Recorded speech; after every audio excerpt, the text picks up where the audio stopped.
Hello YouTube, I'm Knight Vallin for the Vallin, and welcome to BatCraft. In this spooky episode, we're going to go look around Arkham.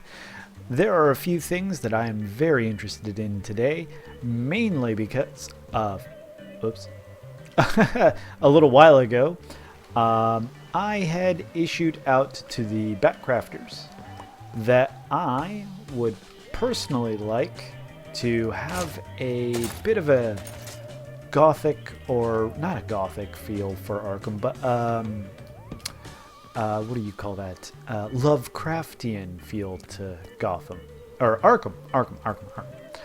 Yeah. We do have our Halloween decorations up, by the way.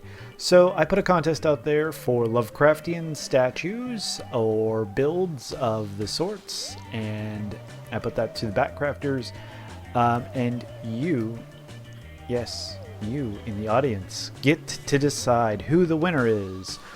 Now, we do have a first, second, and third place prizes here. First place will get a full set of netherite gear upgraded up and an elytra.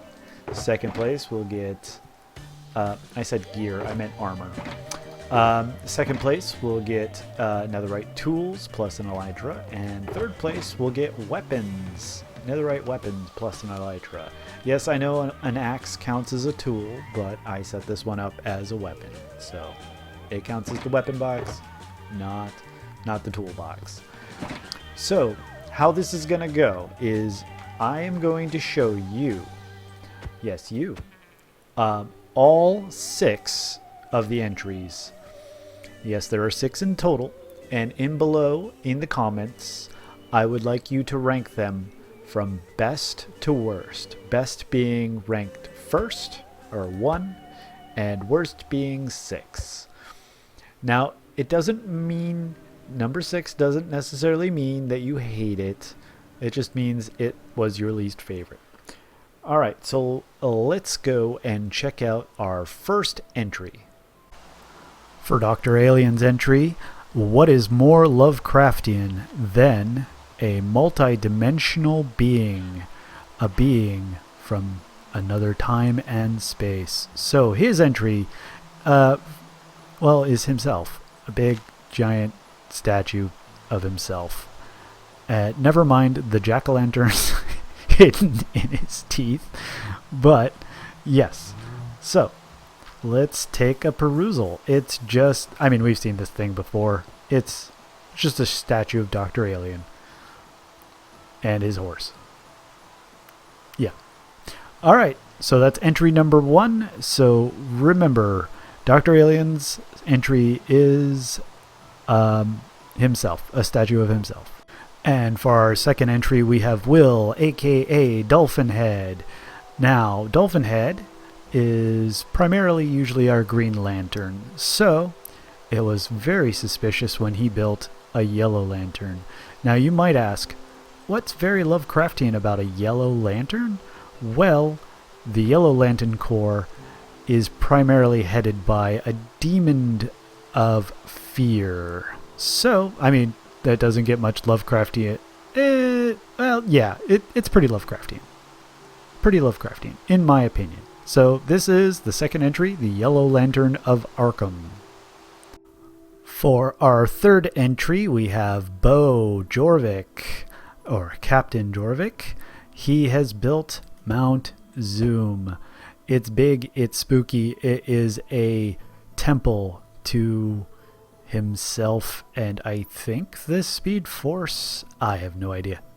Anyway, yeah, Mount Zoom is our third entry. It's big, it's spooky, and that's it. And for our fourth entry, we have Fox McCloud. He built a bloody good mansion. Dun dun dun. Because I'm guessing that's supposed to be blood dripping out of the walls. Now, the interesting thing about the mansion is, if we go inside,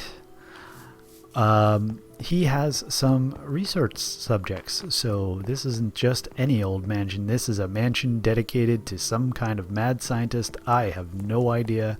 I didn't get the gist. So he does have these signs. So these are like little enclosures. Test subject 1, result in failure. Test subject 2, result in failure. Test subject 3, result in different outcome. Test subject 3 seems to have a reaction to the full moon. Placed in enclosure was the first one, second one, third one, and so test subject 3 has turned to cannibalism and has eaten test subject 1. Nice. Alright, so that's that side. I wonder what's on this side. I haven't really haven't seen any of this stuff yet. Test subject 4 resulted in failure. Test subject 5 resulted in different outcome. Test subject 6 resulted in failure. New development. Test subject 5 placed in enclosure. Oh, yep, study. Reaction of full moon has resulted in cannibalism. Oh, I see. So that must be test subject 5. I'm not sure if there's anything else. I'm not sure if he got a chance to really finish this up, but this is our 4th entry into the great Lovecraftian horror build. And here is entry number 5, Snowpocalypse, with her living piece of art. Now this one had gone through a number of little stages, which I'll show in a minute, but this is the end result. Let's take a look, if I can do the thing. There, we did the thing. Look at that. This is very, very Lovecraftian. Now this thing started out as like a little hole in the ground and sprouted up. Alright, well let's go see what that looked like.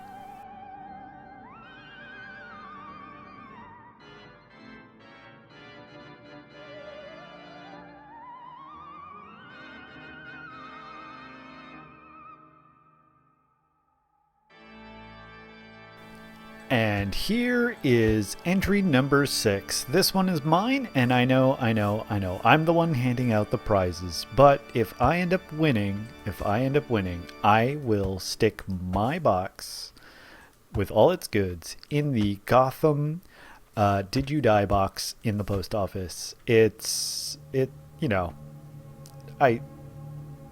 don't deserve this stuff. I made this stuff after all. Anyway, so this is my entry, the Easter Island Heads of Minecraft. Yay! I mean, it's maybe not spooky, but it does come from a lost culture. And, that kind of fits the theme. Usually the unknown is very Lovecraftian.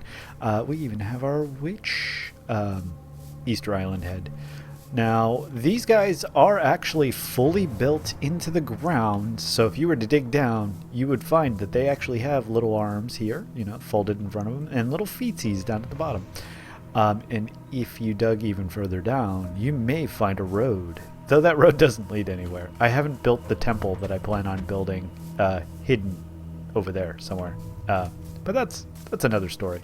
So, remember, this doesn't work if you don't comment below listing each one of these. You don't have to go through each one of them, but you could at least list your top 3 favorites. 1 to 3, that's good enough. But 1 to 6, even more information. And then I will give a point system or point value to each thing, and I will let you know who wins in the next episode. So, yeah, you guys have a very limited amount of time, a whole week to decide your favorites. So, act fast. Bye.